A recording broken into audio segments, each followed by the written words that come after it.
ഒരുപക്ഷെ നിങ്ങൾ ചിന്തിക്കുമായിരിക്കും, ഈ വലിയ ചൂട് സന്ദർഭത്തിൽ ഈ ഉച്ച സമയത്ത് ഇവിടെ എന്തിനാണ് ഇവരൊക്കെ വന്നിങ്ങനെ പറഞ്ഞുകൊണ്ടിരിക്കുന്നത്, ഇങ്ങനെ യോഗം നടത്തുന്നതെന്ന് ചോദിക്കുമായിരിക്കും. ഒരു കാലഘട്ടത്തിൽ ഞാനും അങ്ങനെ ചോദിച്ചിരുന്നു. ഇങ്ങനെ വഴിയരികിൽ ചില ജംഗ്ഷനുകളിലൊക്കെ പെന്തക്കോസുകാർ വന്ന് യോഗം നടത്തുമ്പോൾ ഞാനത് കണ്ടിട്ട് ചോദിച്ചു, യുവാർക്കൊന്നും വേറെ യാതൊരു പണിയില്ലെന്ന് ഞാൻ ചോദിച്ചയാളാണ്. ഞങ്ങളിങ്ങനെ കടന്നു വന്നത് ഏതെങ്കിലും ഒരു സാമ്പത്തിക നന്മയ്ക്ക് വേണ്ടിയല്ല.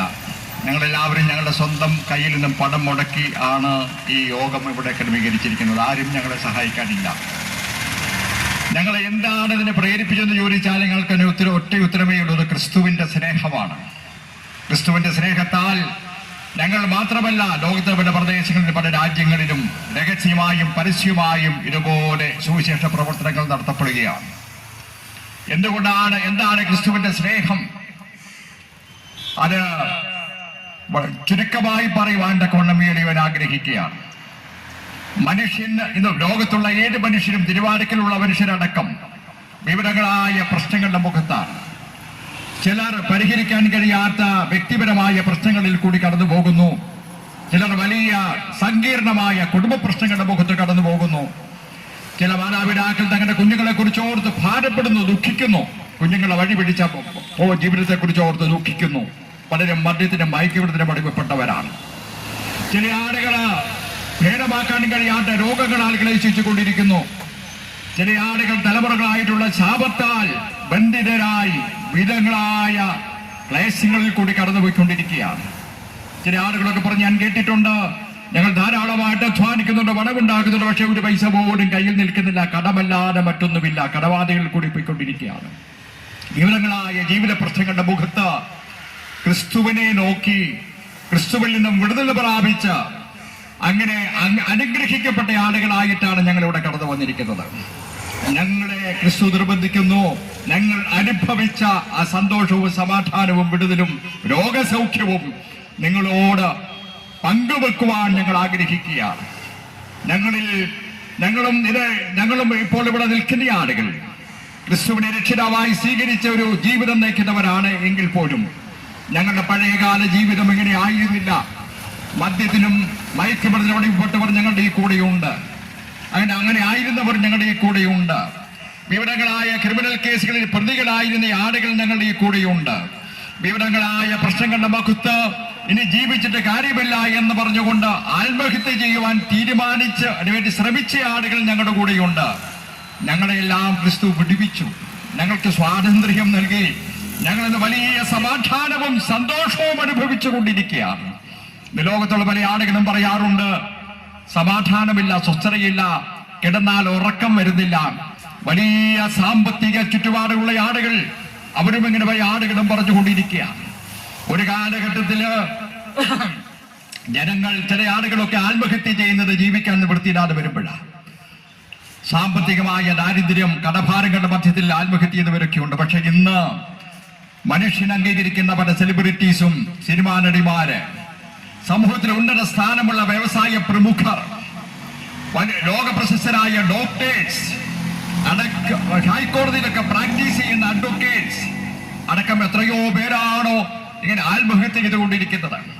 അവർക്ക് വിദ്യാഭ്യാസമില്ലാഞ്ഞിട്ടില്ല, കഴിവില്ലാഞ്ഞിട്ടില്ല, വിവേകമില്ലാഞ്ഞിട്ടല്ല, പക്ഷെ അവരുടെ ജീവിത പ്രശ്നങ്ങളുടെ മുഖത്ത് അവർക്ക് ഇതല്ലാതെ മറ്റൊരു പരിഹാരമില്ല എന്നവർ മനസ്സിലാക്കി അങ്ങനെ ചെയ്തുകൊണ്ടിരിക്കുകയാണ്. സാത്താൻ അവരെ വശീകരിച്ചുകൊണ്ടിരിക്കുകയാണ്.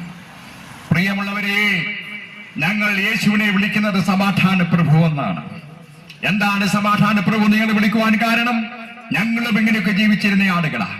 കിടന്നാൽ ഉറക്കം വരുന്നില്ല, സ്വസ്ഥതയില്ല, വിവിധങ്ങളായ ക്ലേശങ്ങൾ ഞങ്ങളുടെ ജീവിതത്തിൽ കടന്നു വന്നിട്ട് ഞങ്ങൾ തകരുന്ന അവസ്ഥയിലായിരുന്നപ്പോൾ ഞങ്ങളെ വിടുവിച്ച് യേശു ഞങ്ങൾക്ക് സമാധാനം നൽകി അനുഗ്രഹിച്ചു.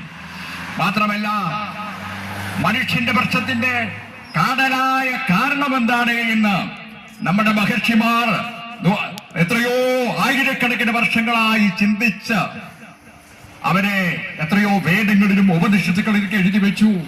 ഞങ്ങളെ ആര് വിടുവിക്കും? ഞങ്ങളെ ഈ പാപത്തിൽ നിന്ന് ആര് വിടുവിക്കും? മനുഷ്യന് ജന്മപാപമുണ്ട്. ആദമെന്ന് പറയുന്ന ആദിമ മനുഷ്യൻ പാപം ചെയ്തപ്പോൾ ആദമിന്റെ തലമുറകളിൽ കൂടി ഇതിന്റെ കൊച്ചുകുട്ടി വരെ അവരെല്ലാം പാപം കടന്നു വന്നിട്ടുണ്ട്. ആ പാപം ആണ് എല്ലാ പ്രശ്നങ്ങളുടെയും കാരണം. അതുകൊണ്ടാണ് ഈ ചില കൊച്ചുകുട്ടികൾ പോലും കള്ളം പറയാറുണ്ട്. നമ്മൾ പറയും കുട്ടികളൊക്കെ വളരെ ഇന്നസെന്റ് ആണ്, വളരെ നിഷ്കളങ്കരാണ്. പക്ഷെ ആ കൊച്ചുകുട്ടികൾ പോലും ചില ആവശ്യങ്ങൾക്ക് വേണ്ടി കള്ളം പറയുന്ന അനുഭവങ്ങളുണ്ട്. കള്ളം പറയുന്നത് പാപമാണ്. അവരെല്ലാം പാപം കുടികൂടുകയാണ്. ഈ പാപത്തിൽ ഞങ്ങളെ ആർ വിടുവിക്കും? മനുഷ്യൻ പണ്ട് പല പ്രയത്നങ്ങൾ ചെയ്തു. ചില യാഗങ്ങൾ, ചില ആചാര അനുഷ്ഠാനങ്ങൾ, ചില ആളുകളാണെങ്കിൽ ചില തീർത്ഥാടന കേന്ദ്രങ്ങളിൽ കടന്നു പോകും. ഞാനൊക്കെ പണ്ട് ദുഃഖവെള്ളിയാഴ്ച പള്ളിയിൽ കടന്നുപോയി ധാരാളം സമയം, ധാരാളം തവണ കുമ്പിട്ടുകയാണ്. എന്നോട് എന്നൊക്കെ പറഞ്ഞു, ഇത്ര ഇതിൽ കൂടുതൽ കുമ്പിട്ട് കഴിഞ്ഞാൽ സ്വർഗത്തിൽ പോകാൻ കഴിയുന്നു. സ്വർഗത്തിൽ പോകാൻ ഒരു എളുപ്പ വഴിയായിട്ട് ഞാൻ കണ്ടാണ്. കുട്ടിയായിരുന്ന സന്ദർഭത്തിലാണ് ഇത്ര കുമ്പിട്ടാൽ മതി. ഹാസ ആഴ്ചയിൽ, ദുഃഖവെള്ളിയാഴ്ചയിൽ, പെസഹ വ്യാഴാഴ്ചയിൽ പോയി ഇത്രയും കുമ്പിട്ടാൽ മതി. പല ആളുകളും ചില മാർഗങ്ങളെ രക്ഷിച്ചു നോക്കി. കർമ്മമാർഗം, ജ്ഞാനമാർഗം, ഭക്തിമാർഗം, ആചാരാനുഷ്ഠാനങ്ങൾ ഒന്നിനും നമ്മുടെ പാപം പരിഹരിക്കാൻ കഴിയില്ല. പാപം പരിഹരിക്കണമെങ്കിൽ പാപമില്ലാത്ത മനുഷ്യരിൽ കൂടി മാത്രമേ കഴിയുകയുള്ളൂ. ദൈവപുത്രനായ യേശുക്രിസ്തു പാപമില്ലാത്ത മനുഷ്യപുത്രനായി ഭൂമിയിൽ അവതരിച്ചു. ഒരുപക്ഷെ നിങ്ങൾ വിശ്വസിക്കുകയില്ലായിരിക്കാം, മാനുഷികമായ രീതിയിലല്ല യേശുക്രിസ്തു ഭൂമിയിൽ ജനിച്ചത്. പകരം പരിശുദ്ധാത്മാവിനാൽ ജനിക്കപ്പെട്ടതാണ്. ഒരുപക്ഷെ നിങ്ങളത് വിശ്വസിക്കില്ലായിരിക്കും. പക്ഷേ പരിശുദ്ധനായി ജനിച്ച കർത്താവായ യേശുക്രിസ്തു മനുഷ്യപുത്രനായി ഈ ഭൂമിയിൽ ജീവിച്ച തന്റെ പാപമില്ലാത്ത രക്തം കൊണ്ട് മനുഷ്യരുടെ പാപങ്ങളെ നീക്കി. കാൽവരി ക്രൂസിൽ കർത്താവ് നമ്മുടെ പാപത്തെ പരിഹരിച്ചു. ആ കാൽവരി ക്രൂസിലേക്ക് നോക്കി ജന്മപാപത്തിൽ നിന്നും കർമ്മപാപത്തിൽ നിന്നൊക്കെ ഞങ്ങൾ വിടുവിക്കപ്പെട്ടു. അതാണ് ഞങ്ങൾക്ക് ലഭിച്ച വലിയ സന്തോഷവും സമാധാനവും. മാത്രമല്ല, കാൽവരി ക്രൂസിൽ കർത്താവായ യേശുക്രിസ്തു സഹിച്ച മുറിവുകളാൽ, അടിപ്പിണരുകളാൽ സൗഖ്യം മനുഷ്യന് വാഗ്ദാനം ചെയ്തു. രോഗസൗഖ്യം. ഞങ്ങളുടെ കൂടെയുള്ളവരിൽ ഡോക്ടേഴ്സ് ഉപേക്ഷിച്ച എത്രയോ പ്രിയപ്പെട്ടവർ, ഇനി ഒരു ചികിത്സയുമില്ല എന്ന് പറഞ്ഞ് തിരിച്ചുവിട്ടവർ, ക്യാൻസർ രോഗികളടക്കം സൗഖ്യം പ്രാപിച്ചു. കാൽവരി ക്രൂസിലേക്ക് നോക്കി ആ അടിപ്പിണരുകളാൽ സൗഖ്യം പ്രാപിച്ചു. നാടുകളായി ശാപരോഷങ്ങളാൽ കഴിയുന്നവർ ചിലരൊക്കെ പറഞ്ഞു കേൾക്കാറുണ്ട്, എന്റെ പൂർവ്വപിതാക്കന്മാർ ഇന്ന പ്രവർത്തി ചെയ്തു. ആ കുറ്റം മൂലം, ആ വലിയ കുറ്റം മൂലം തലമുറകൾ ശാപഗ്രസ്തരായി മാറിയിരിക്കുകയാണ്. ഞങ്ങൾ എത്ര അധ്വാനിച്ചാലും ഞങ്ങൾക്കൊരു വിടുതലില്ല. ഞങ്ങൾ എത്ര അധ്വാനിച്ചാലും എത്ര പണം സമ്പാദിച്ചാലും ഒന്നും ഞങ്ങൾക്ക് പ്രയോജനപ്പെടുന്നില്ല. രോഗം ഞങ്ങളുടെ ഭവനത്തിൽ നിന്ന് മാറുന്നില്ല. ഞങ്ങളുടെ ഭവനത്തിൽ മാനസിക രോഗികളായിരിക്കുന്ന കുഞ്ഞുങ്ങൾ, ശാരീരിക വൈകല്യമുള്ള കുഞ്ഞുങ്ങൾ പിറകുന്നു. ശാപദോഷങ്ങൾ. കർത്താവായ യേശുക്രിസ്തു പാപത്തെയും രോഗത്തെയും ശാപത്തെയും ക്രൂശിന്മേൽ വലിയ വഹിച്ച യാഗമായി തീർന്നു. ആ ക്രിസ്തുവിനെ കണ്ടെത്തിയവരാണ് ഞങ്ങൾ. അതുകൊണ്ടാണ് ഞങ്ങൾ പറഞ്ഞത്, ആ ക്രിസ്തുവിന്റെ സ്നേഹം മൂലമാണ് ഈ തിരുവാടുക്കൽ ജംഗ്ഷനിൽ വിവിധ പ്രദേശങ്ങളിൽ കടന്നു വന്ന് ഞങ്ങളെല്ലാം കൂടി ഒരുമിച്ച് ആ ക്രിസ്തുവിനെ നിങ്ങളുടെ മുമ്പിൽ പരിചയപ്പെടുത്തുന്നത്. ഇതൊരു മതപരിവർത്തനത്തിന്റെ യോഗമല്ല. ആർക്ക് വേണമെങ്കിലും നിങ്ങൾ എവിടെ വേണമെങ്കിലും നിന്നോളുക. നിങ്ങൾക്ക് യേശുവിനെ പിൻപറ്റുവാൻ കഴിയും. കഴിഞ്ഞ ദിവസം ഞാനൊരു പ്രസംഗം കേൾക്കുവാനിടയായി. ഒരു മന്ത്രിയുടെ പ്രസംഗമാണ്. കേരളത്തിലെ KSRTCയുടെ ചുമതല വഹിക്കുന്ന മന്ത്രി ശ്രീ ഗണേഷ് കുമാർ. അദ്ദേഹം പ്രസംഗിക്കുന്നത് ഞാൻ കേട്ടു. അത്ഭുതത്തോടെയാണ് എനിക്ക് കേട്ടത്. അദ്ദേഹം പറഞ്ഞു, ഞാൻ യേശുവിനെ ആരാധിക്കുന്നവനാണ്. അദ്ദേഹത്തിന്റെ മതം മാറിയിട്ടില്ല. അദ്ദേഹത്തിന്റെ സമുദായത്തെ വിട്ടുപോയിട്ടില്ല. പക്ഷെ അദ്ദേഹം ഉച്ചൈശ്വരം വിളിച്ചു പറയുകയാണ്, ഞാൻ യേശുവിനെ ആരാധിക്കുന്നു. യേശുവിൽ എനിക്ക് എന്ത് കിട്ടിയെന്ന് ചോദിച്ചാൽ ഞാൻ പറയും. അദ്ദേഹം പറഞ്ഞു, ഞാൻ അനുഭവിക്കുന്ന സമാധാനം എനിക്ക് യേശുവിൽ നിന്നാണ് കിട്ടുന്നത്. KSRTCയുടെ വലിയ പരിഷ്കാരങ്ങൾക്ക് നടന്നുകൊണ്ടിരിക്കുകയാണ്. പത്രക്കാരും മാധ്യമങ്ങളൊക്കെ വലിയ പ്രാധാന്യം കൊടുക്കുന്നുണ്ട്. KSRTC ലാഭകരമായി പോകുവാൻ പോകുന്നതാണ് പറയുന്നത്. അദ്ദേഹം പറഞ്ഞു, അദ്ദേഹത്തിന്റെ അനുഭവ സാക്ഷ്യമാ പ്രസംഗത്തിൽ അദ്ദേഹം പറഞ്ഞു, എന്റെ കൂടെയുള്ള IAS ഉദ്യോഗസ്ഥന്മാരും മറ്റു ആളുകളൊക്കെ എന്നോട് ചോദിക്കും, സാർ എവിടുന്നാണ് ഈ ഐഡിയ കിട്ടിയത്? അദ്ദേഹം പറഞ്ഞു, എനിക്ക് യേശുവാണ് ഈ ഐഡിയ നൽകിയത്. അദ്ദേഹം സമാധാനം നൽകുന്ന യേശു. അദ്ദേഹം പറഞ്ഞു, എന്നെ ഒരു മന്ത്രി എന്ന നിലയിൽ എന്റെ ജോലി വളരെ ഭംഗിയാവണ്ണം ചെയ്യാൻ കഴിയുന്ന ആശയങ്ങൾ നൽകുന്ന യേശു. അദ്ദേഹം മതം മാറിയിട്ടില്ല.